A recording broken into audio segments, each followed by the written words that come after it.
Good evening and welcome to the Real Money Coach Show. I am your host. I am the Real Money Coach, Tony Jackson, and I'm glad that you're joining us tonight. We have an exciting show for you tonight. I'm super excited about what we're doing. We are on a mission to educate our people. When I mean our people, I mean everybody listening.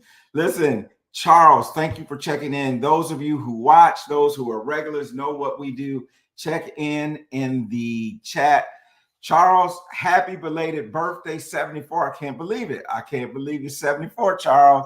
Love it. Thank you for tuning in each and every week. Carmen Blackman, thank you for being here. Thank you for your comment earlier on the WhatsApp and all this thing. We're excited because we have a major topic that we need to talk about. It is election season.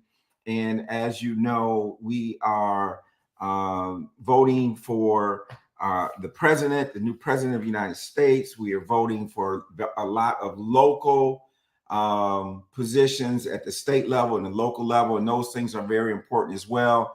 Dr. Benita Harris, thank you for being here. Dr. Greta Oliver, thank you for being here. I have to contact Brother Terrence. I got to thank him for sending someone my way.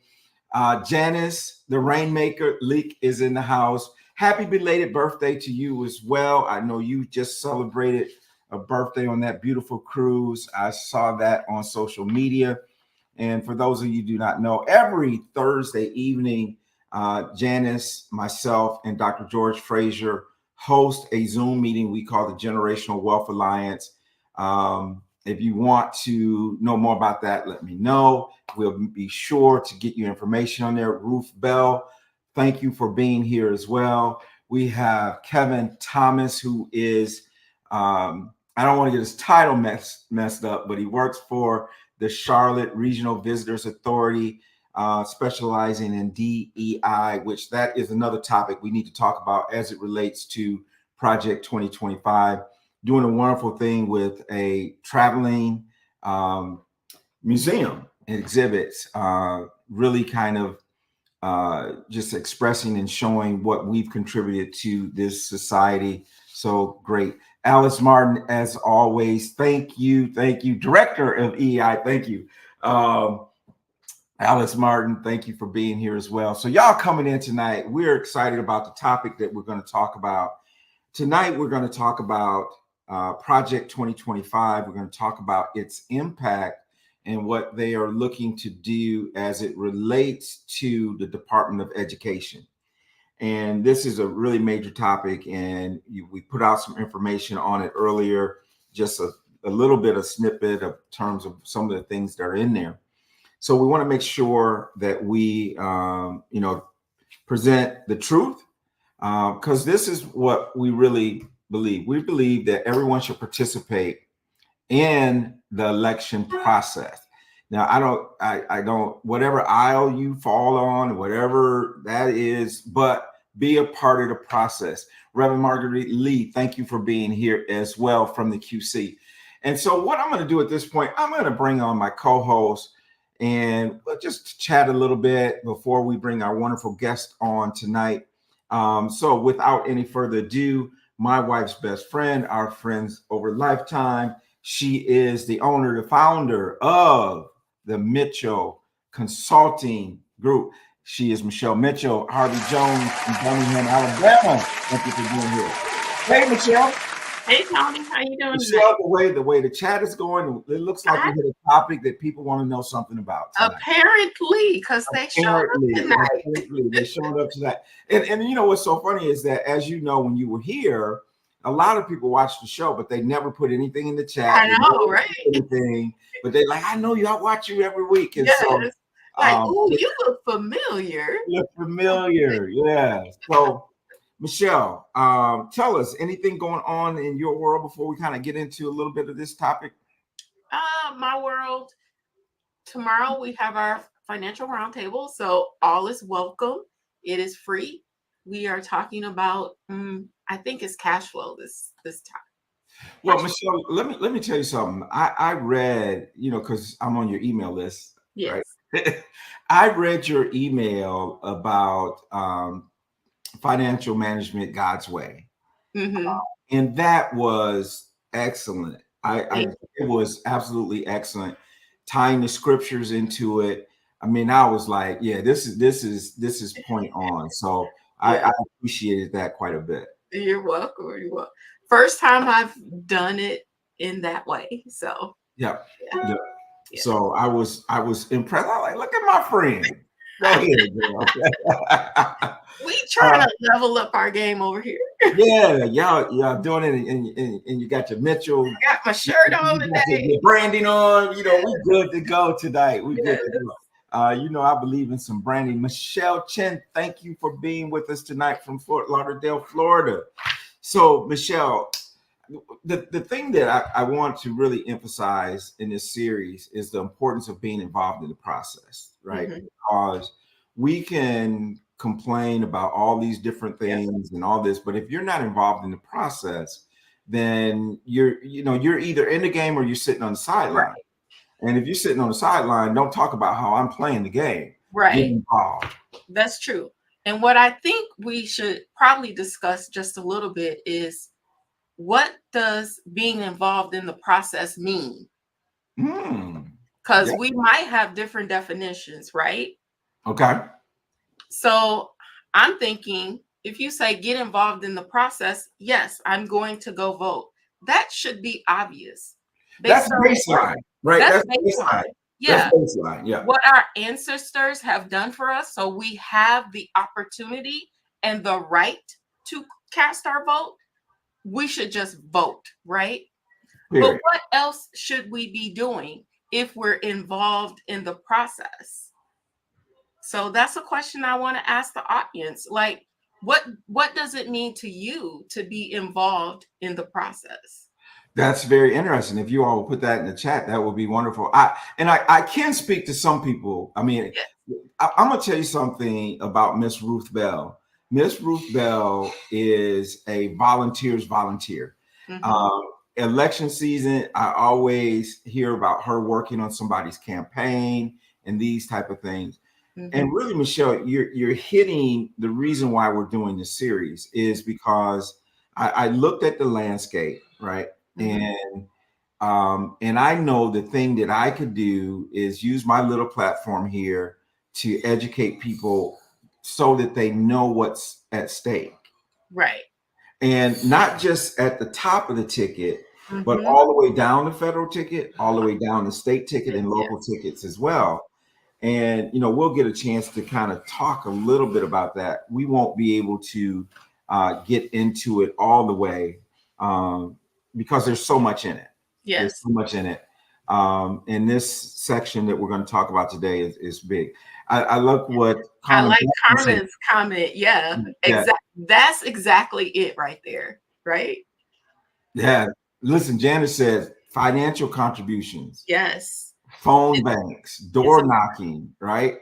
Carmen important. says engaging others to show up and vote. Be educated Yes. on candidates before you vote. Get out and volunteer if you so desire. Yeah. And so here we go. Dr. Greta says become informed about the issues Yes. and not only vote, but be about the candidates and what they've done in the past and support the issues that Yes. they support. Do your research. That's Yes. so important to do your research. Now, one thing I know Project 2025 is 941 pages. Ooh, it's long.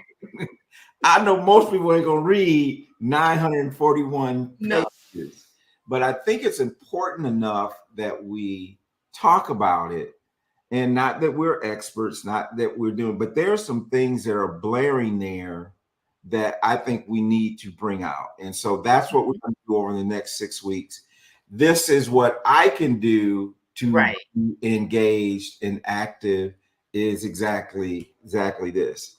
And so those of you, I did write, a little bit of report on this, and we'll kind of talk about that, some of those points there when we bring our guest on. But I'm glad that you're here. I want y'all, while we show these couple commercials, get on the phone, tell mom and them the Real Money Coach is on, talking about Project 2025 and education, and you need to be here to hear what we have to say. All right, that sound like a plan? Yeah. So Dante, let's roll a couple commercials and we're going to come back. I'm going to introduce you to Dr. Ruby Mendenhall. She is a professor of sociology and African American studies at the University of Illinois at Urbana-Champaign. She's dynamite. She is really, really a smart lady. And so can't wait to get some of her insight on what we're talking about. Tamika Hill, thank you for being here as well. Dante, let's roll with the commercials and we'll be right back.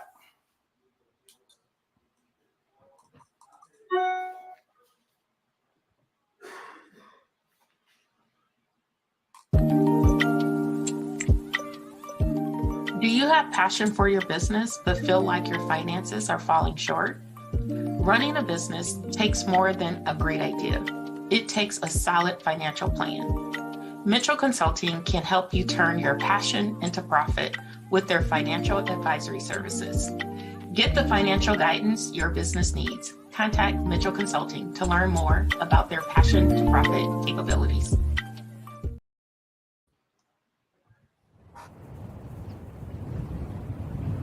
Take control of your finances today with The Real Money Coach. Our free financial wellness checkup offers personalized insights and strategies to secure your financial future. Don't miss out on the clarity and confidence you deserve. Visit www.therealmoneycoach.com now. That's www.therealmoneycoach.com right now to start your journey towards financial freedom. Your future self will thank you.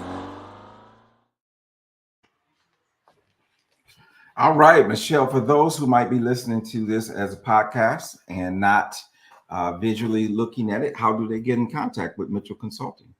You can reach us at our website at mitchellconsultingservice.com or on our social media platforms at Mitchell Consulting on Facebook and Mitchell_Consulting on Instagram.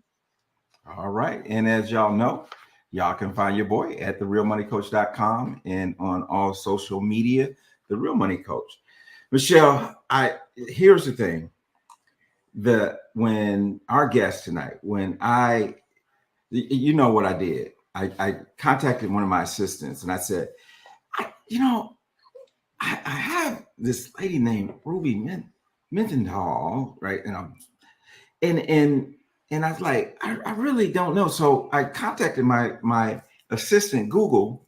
Mm-hmm. And when I Googled her, I was like, wow, I did not know how really powerful she is, doing so much in the area of diversity, equity, inclusion, researching and racially segregated neighborhoods, high level of violence, how it affects Black mothers, mental, physical, all these things that she's been researching and doing dissertations on. And it's just, her credentials are just like, I was like, wow, I got to have you on the show.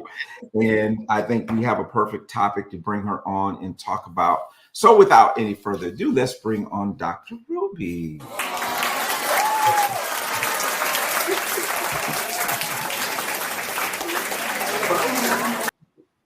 Good evening and welcome to the show. Good evening. Thank you for having me. Absolutely. Michelle, look at all them books. I'm impressed. My books are over there, but I'm impressed. Wonderful. I love a reader. Like what they say, readers are leaders, right? Yeah. And all that good stuff. And so thank you so much for coming on the show and sharing your thoughts and your insights on some of the things that we're going to talk about tonight. But before we get into all that, I would love for you just to take a few minutes, kind of give us, a little bit of your background, your career. It's so interesting when we were talking about it the other day. I was like, man, if I could just take this and rewind it for our listeners, I think it's so important. And so if you wouldn't mind doing that, it'd be great. Yes. I'll give you the short version and maybe the longer part can come in during our conversation. So I'm currently a professor in sociology and African American studies at the University of Illinois, Urbana-Champaign, and then also an associate dean at the Carl Illinois College of Medicine, and also recently associate director of the Cancer Center for Illinois here. And my research covers several areas, but one of them is how gun violence in Black segregated areas affects Black mothers' mental and physical health, but now also looking at how it impacts their children's well-being, and in regards to that, training young people, high school students, young adults to be community health workers who are healers in the community, who stand in the gap between community members and the traditional medical field. I also do research on racial microaggressions, so subtle forms of racism that tell people they don't belong, that play on some historical stereotypes. And then also I do research on looking at how stress can get under the skin to affect your health and wellness.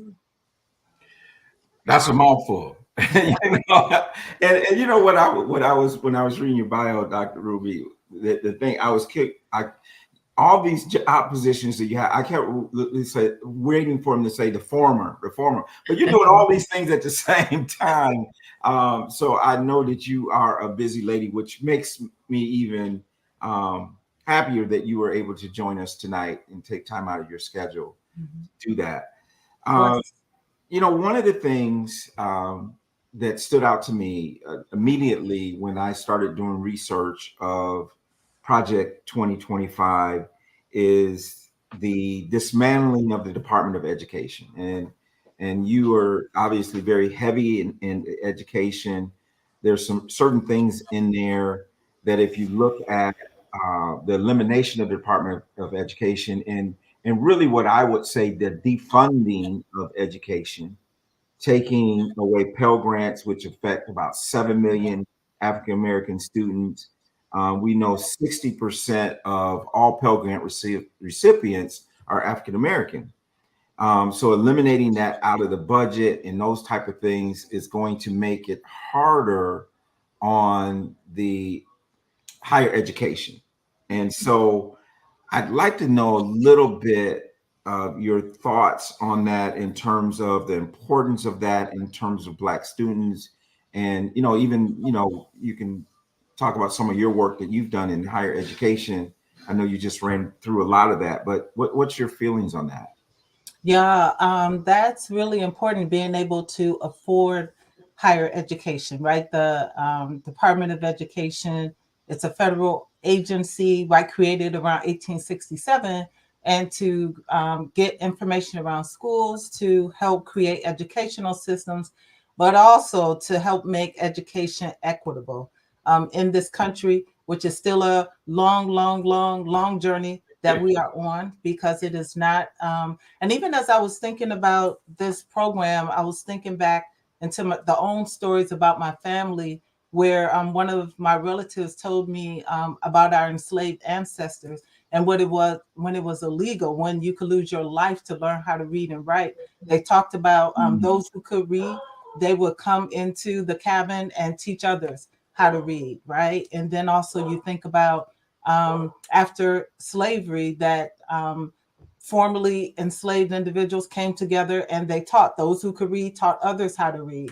So there are things that we've been doing before the formal system, right, to make sure that we have access to this critical knowledge. And if it's parts of it is taken away in terms of not being affordable, that's really detrimental. In my own work, I see so many students across the spectrum, but especially African American students who are really struggling to remain in school. They have the talent, they have the intellect, they can do it, but they're also working full time. Some of them are working 2 jobs. They're sending money back home and taking care of family members. So having access to the ability to pay for education is crucial. You know, as you were saying that, I was thinking about just the need and why we have HBCUs, right? Because of needing that education. And I wonder, there's no direct information I saw that directly talked about the impact of not having Pell Grants and other federal dollars, but the impact they will have on HBCUs is probably, 10 times what we might see at other institutions for sure. Yeah, those are HBCUs are really critical in terms of turning out. I'm in the College of Medicine in terms of turning out our Black physicians, our Black engineers, and all the other fields. They're critical parts of mobility and being able to serve the Black community. Yeah, absolutely, absolutely.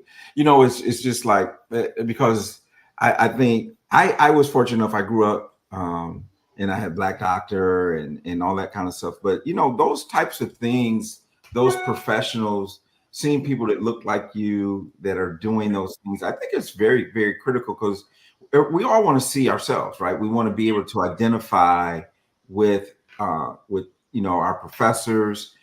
Michelle and I went to college together, right? The only Black professors we had were the ones that was that 2 or 3 that were in African American studies. Right. Mhm. Yeah. There was no Black accounting professors. No Black accountants. I don't think there was a Black professor in the business school. Right.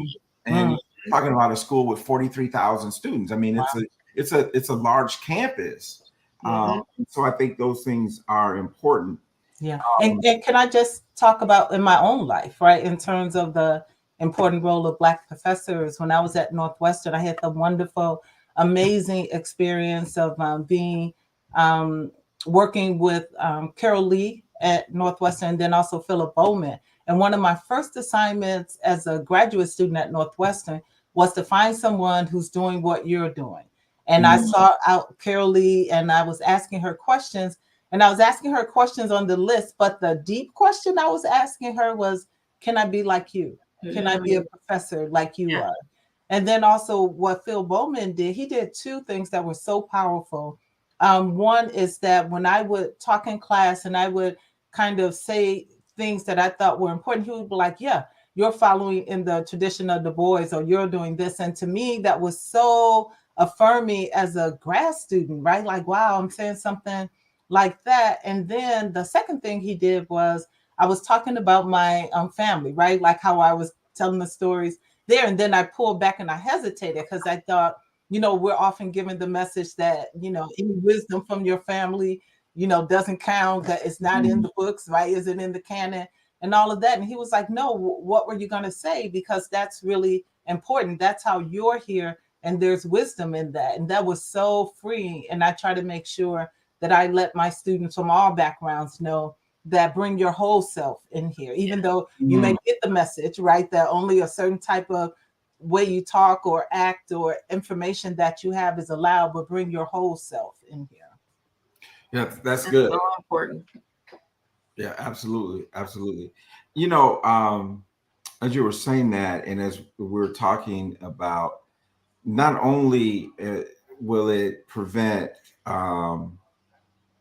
the Pell Grant and the federal aid and some of those type of things, it also takes away a lot of the student loan forgiveness that has been attempted and instituted and litigated and executive orders. A lot of that will go away as well.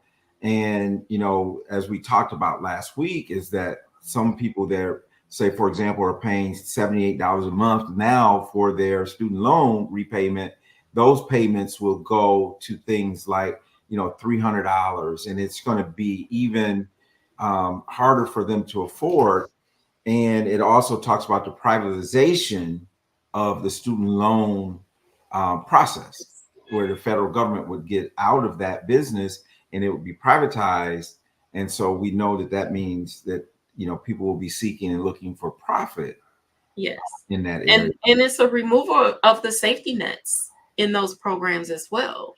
Like the deferment part of the program. It would eliminate that if it was privatized. So that's an impact on family finances, right? Right. Because if we're tying it back to financial literacy, it impacts that. Right. And you can't get ahead, as quickly. Yes. as quickly. And as you well know, Dr. Ruby, I mean, getting an advanced degree is not cheap at It's all, not right? cheap. So and so that's very expensive.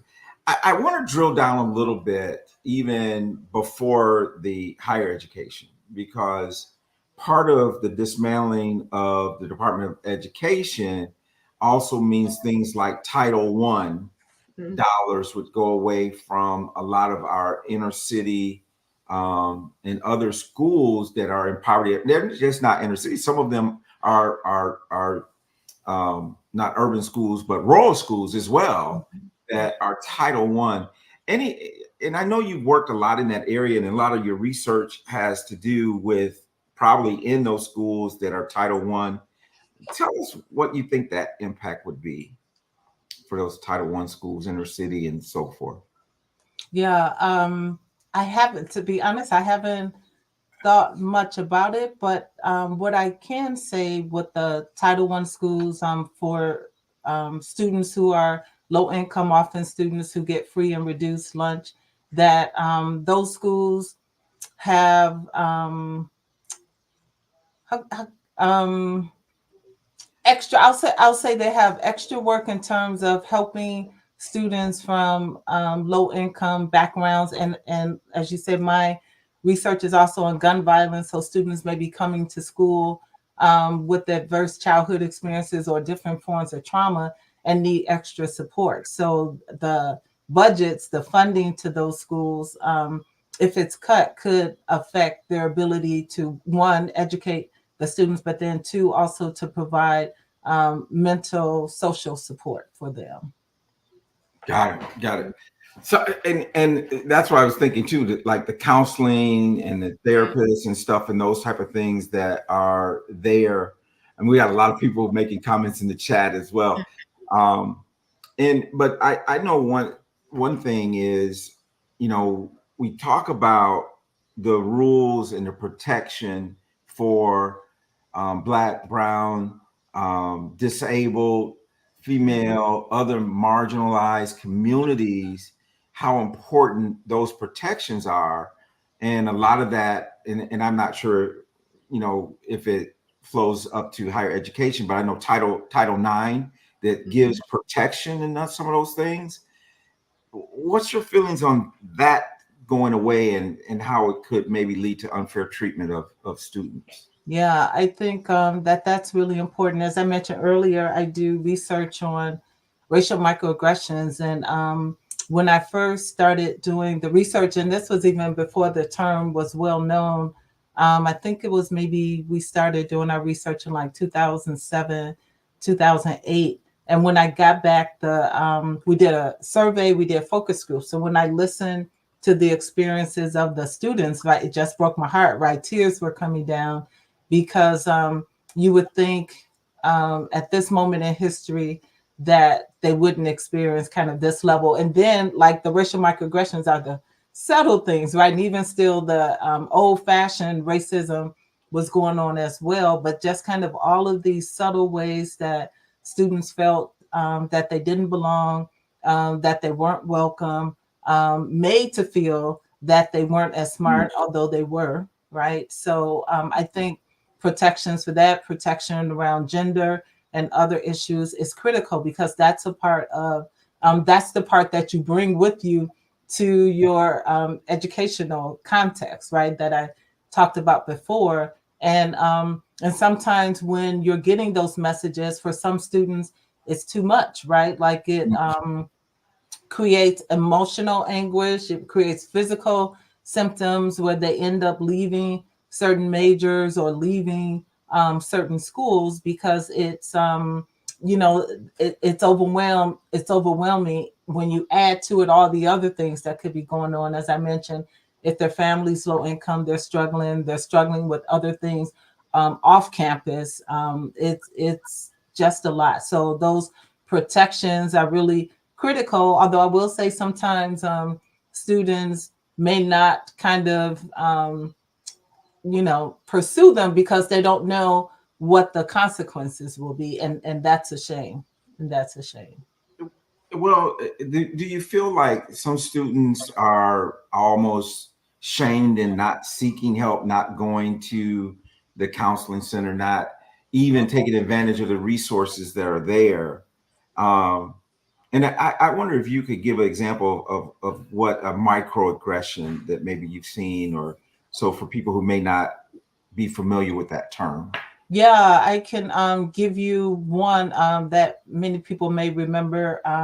So remember when President Obama and former President Obama, former or President Biden were running for office, and Senator Biden at the time said, President Obama was the first black, like clean, good looking, like he did all these what seemed like they were compliments, and then he got this like blowback. And he was like, what? Like, what did I say? And he didn't realize like he was feeding and kind of reinforcing centuries of stereotypes that blacks weren't clean, that we weren't nice looking, that we weren't articulate. So that's one example. Another one is kind of, we also do work on environmental racial microaggressions where the environment sends you messages. And for instance, we would talk about one of them is if you're in a classroom and you're the only black person there, the message that's sent is like people like you, that they don't belong in that place, they don't succeed in that place. Mm-hmm. And I experienced it when I was a graduate student at the University of Chicago. And when you go to this one place to eat, you got to walk by their wall of honor, right? And you go look in the wall, it's like all white males, or I think it was mostly white males with the oil paintings and right looking very distinguished. And it would just get to me to the point that one time for my class, I wrote a paper that said success looks like me. Like, although I don't see anybody that looks like me on these walls as I'm coming through here, I know that people like me have done amazing things, and I can do amazing things at this campus. So those are some examples of microaggressions. And that has an impact. I mean, those things have a psychological impact. Like you mentioned, it's that subtle trauma, right? It's that subtle trauma that you got to go.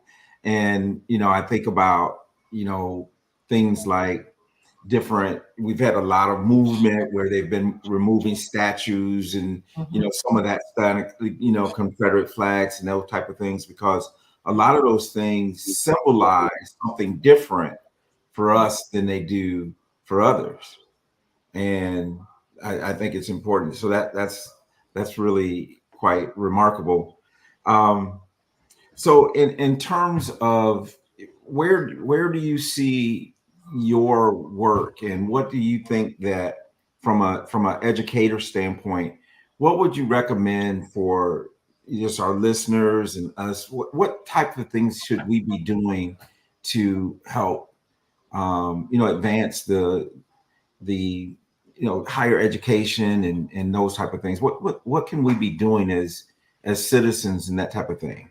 Yeah, I would say one thing. I always talk about how the University of Illinois is part of the is a land grant institution, right? So I don't know if your members are familiar with land grants, right? Like in 1862, the act was passed where these institutions provided information to and there were several other acts too, but 1862 was the first one where they provide information about the latest science and what they know to the community, right? So actually, Tuskegee was one. When we hear about George Washington Carver, he had the Jessup wagon where he would go in the community and teach the farmers about farming, right? They knew a lot, but he would also bring in what he knew. And so what we try to, a lot of my work, I really do try to use the resources of this land grant university to support efforts in the community, from doing STEM classes and trying to layer like what students already love, because a lot of times Black and brown students are told that we aren't good at STEM, that that's not a place for us, that we're on the margins of it. And we try to show them what they love to do already, that they're STEM in that. For example, one of our students love Minecraft, right? And many young people do. And so we asked him to create videos about where there's math in Minecraft, and he did that. And so now he's working with a chemistry professor, Marty Burks, and he's creating molecules using creating a game like Minecraft, right? So that's an example of trying to start with what they love. So I said all that to say that there are land grant institutions in several states, and to kind of have like talk with faculty. You can email faculty, although it's hard because many of us are hard to reach, but you can reach out to the institution and say that I have this need.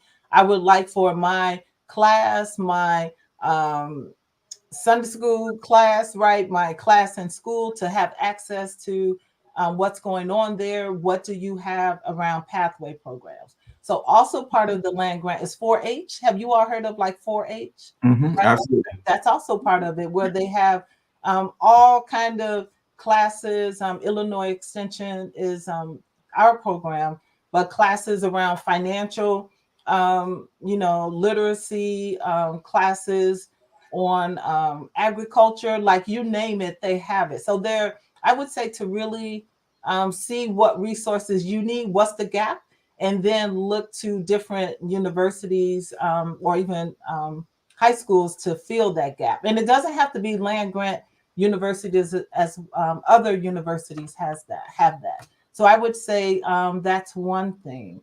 I would also say like something that is breaking my heart these days is how Black and Brown students are doing around English and math proficiency. And so kind of talking with the schools around what curriculum they're using, what other ways can they teach children, especially Black and Brown students, to help them succeed. And then also to, if people are interested in going to four-year universities, some people, it could be community colleges, but again, talking to those institutions and saying like, what pathway programs, who can I talk to?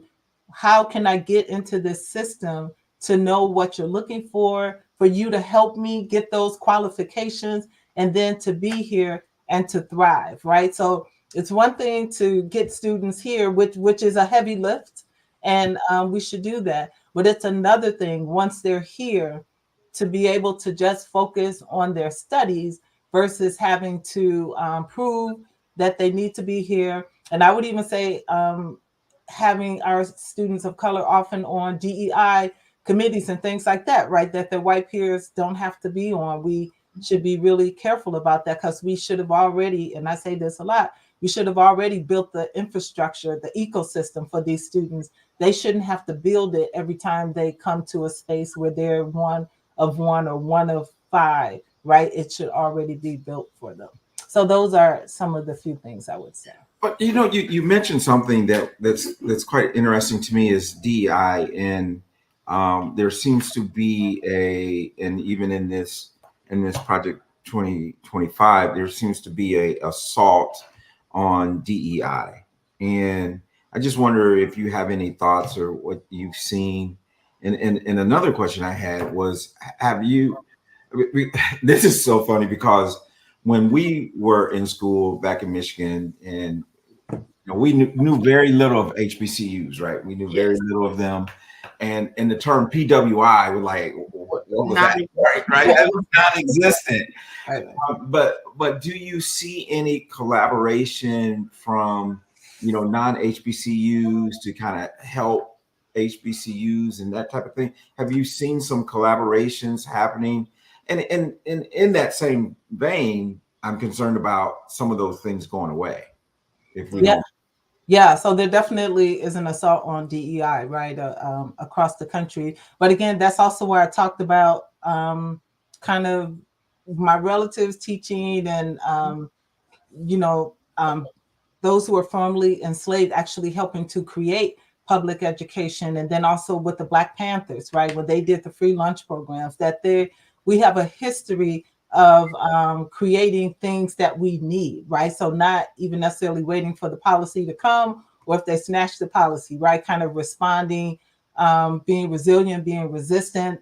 A lot of times I tell people that's why we're still here. That's why I'm still here with this brown skin talking, because our people have created many ways to heal and move forward. So that's one. Yes, there's an assault, but we've answered assaults before. And then I would definitely say, like at the University of Illinois, where I'm at, we are working with HBCUs in many ways. I actually just finished a summer research opportunity program, SROP, which is across the country. So if there's anyone listening who would like to come to U of I at some point for the summer, definitely feel free to do that. But there were students from Morgan State, from Spelman, and from other places. And at the higher level, the chancellor's office is very interested in that. There's other faculty who are reaching out. And the goal is for it to be a mutual exchange, right? Not for us to kind of grab the students and bring them here, but for there to be a mutual exchange of resources. Well, that's awesome. And you know, as you were saying that, and it's like we've been here before, right? We've been here before. If we made it through slavery, we made it through Jim Crow, we made it through a lot of these things. If we have to take responsibility that if you know we went from affirmative action to DEI and all these things, we have to be the biggest proponent of ourselves and willing to give back to the community and do those type of things. But there's a lot of dangers in our topic tonight with, you know, the dismantling of the Department of Education that, you know, if you read this and you can Google it, you can read what's in this part of this bill. And a lot of those, I want to not end this without talking about a lot of those powers that were in the Department of Education are going to be shifted to the states. And so you could have some really different things going on in different state, depends on who's in charge of that state, who's in the governor's office, who's controlling Congress and the legislation, even on the state level. So we really want to encourage people to make sure that you even vote on your down ticket, and it's just not the top of the ticket that we need to be concerned with. Yeah, I'll definitely echo that. My background is I have a master's in public policy, and my PhD is in human development and public policy. And I definitely believe in the power of policy to set the tone, to create resources. And you're right, like from the federal level down, like all of them are critical, all of them are important. And so I echo what you're saying. Well, speaking of being a PhD in public policy, what just I know we hadn't planned on talking about this. What are the dangers with the shifting of so much power from the legislative branch to the executive branch? That's an underlying theme in much of this document, and it seems like that's very dangerous. So I'll just refer to, I was listening to the news and some I can't remember what program, sorry, but they talked about just kind of we have the three branches for checks and balances, right? And this shift would affect those checks and balances that we have traditionally known about. So yeah, it's serious. It's really serious. So Michelle, any questions? Dr. Root, thank you so much. Michelle, any questions as we close out? I don't have any questions, but I would just like to go back to what we stated in the beginning is where's your part in the process? So, you know, your part could just be understanding what each of the platforms are about, you know, and how is that going to affect our individual communities if either side policy is in place, you know, down to how is it going to impact your own personal household and your familia around you, right? So it is important for us to understand and participate in this process, however we participate, Like the basic minimum is for you to vote. Right.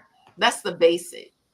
But we need to extend and educate the rest of our community. And it could just be your own family, that you have an influence on, to just be educated. Yeah. So that when you go to the booth, you know what you're voting for. Yeah. And not just casting a vote blind. And you're just not saying, what do you call it? Straight ticket. Straight ticket. Yeah. Know exactly. We didn't have that down here, but know exactly what you're doing. Yeah. And then I would just add to that too, that right. So we're talking about this and what may happen in the future, but currently there are a lot of issues. There are a lot of things that are harming our young people around education that people could also kind of learn more about. And then if they want to weigh in on it or do things to change it, they could really use some help. And our young people could really use some help. Mm-hmm. Well, I'm glad that you said that, because, we are talking about what if, right? What if we get, there's a control and this project 2025 comes into being. But even if it stays right where it's at today, there's some issues that need to be addressed, right? Because it's by no means a perfect situation, even as it exists today. Mm-hmm. And so one of the things that I want to say too is that we have to get away from this. Conservative is not a bad word, right? And somehow we think that if someone is conservative, there are some issues, some things that I'm very conservative on. Yeah. Right? And then being a liberal is not a bad word, because there are some issues that I'm very liberal on. Yes. Most of us somewhere in the middle. We're not to those extremes. Unfortunately, the extreme ends of liberalism or conservatism is the ones that get all the press. Mm-hmm. But the reality is most of us is somewhere in the middle, and we are different according to the issue, right? Mm-hmm. So I think, Michelle, we could say that our parents were probably very conservative. That's why they were able to work those jobs that didn't pay a whole lot and do what they did with it. And do what they did. Exactly. How did they do that? How did they do it? And so I think. But then they were very liberal because they cared about people. They cared about people in your life. So it was both and, right? Yeah, absolutely. Yeah. And I if I went on my family, I would think like my father and others were probably on the end of critiquing this country very heavily. They had to, my father, when my brothers and sisters were in high school, as Black men, they had to walk up and down the halls of Kennedy High School in Chicago, right? I'm going to call the name of it, so that their kids could get educated in this country, right? So they have a strong critique of it, and they see the cost that it has on the life, even with the gun violence, right? Like in Chicago, 13-year-old child shot and killed. I've heard about another 10-year-old, and my heart just breaking, and tears coming down. And the symptoms of oppression in this country is it's a high cost. I'll say it's a high cost to pay. Yeah, and even here in Charlotte, we hear those things, and around a lot of our cities, we hear of the gun violence and all those types of things and that was one of the things I was kind of really impressed about you, is your study of the gun violence and the effect on African American females and all those type of things. And so thank you for the work that you're doing in that area. And we don't see this on the news, right? We don't see Dr. Ruby on the news that's talking about doing this research to really make our community better. And so and I love what Linda says, know who your local leaders are, know their platforms, question them, let them hear you, be engaged in the process as we were talking about. Tamika says, encourage younger people to come out and vote, knowing for some getting a higher education may be their only. And I think that's so important is because as much as I pro entrepreneur and all these things, I still think the great equalizer It's in education. our community is education. Yep. And, I'm sure that neither the ladies on the screen with me would disagree that that is a great equalizer. I mean, I don't know without education, and it's not always the degree, but it's who you become and In what the you do process. Yes. in the process of getting it, Yes. right? Yes. So I think it is one of the greatest things that we could do to close the racial wealth gap. Mm-hmm. That the right? Education and entrepreneurship. Yeah. Education and entrepreneurship are so important in our community. So we need to be educated and we need to create a job, Right. not just for ourselves, but for somebody else. Somebody else. And Mhm. so, Dr. Root, I'm gonna let you have the last word. Anything you want to share from your heart with our audience tonight? Thank you, everybody, for participating in the chat and all the wonderful things that we had going tonight. So, Dr. Ruby, any last words from you? I guess maybe two things. I appreciate what you said about my research on gun violence. I'd like to just let your audience know we finished a documentary called What's Left Behind, and it's exactly what you said. Once people are off the news, right? What's left behind in terms of their families, also in terms of the men in our documentary, we see the cost on the uncles and the brothers of losing their siblings. And then ending on a hopeful note, we do train our community health workers in entrepreneurship. We train them that you are gifted. We don't have to look for it. We don't have to search for it. You don't have to take any tests. Like, you are born with it. And we want to give you a platform and an ecosystem to let that flow. So the last word is to our magnificent young people to stay encouraged. Awesome. Well, and one of the things you didn't do, you have like an art exhibit or something. Can you tell us a little bit about that? Yeah, so I'll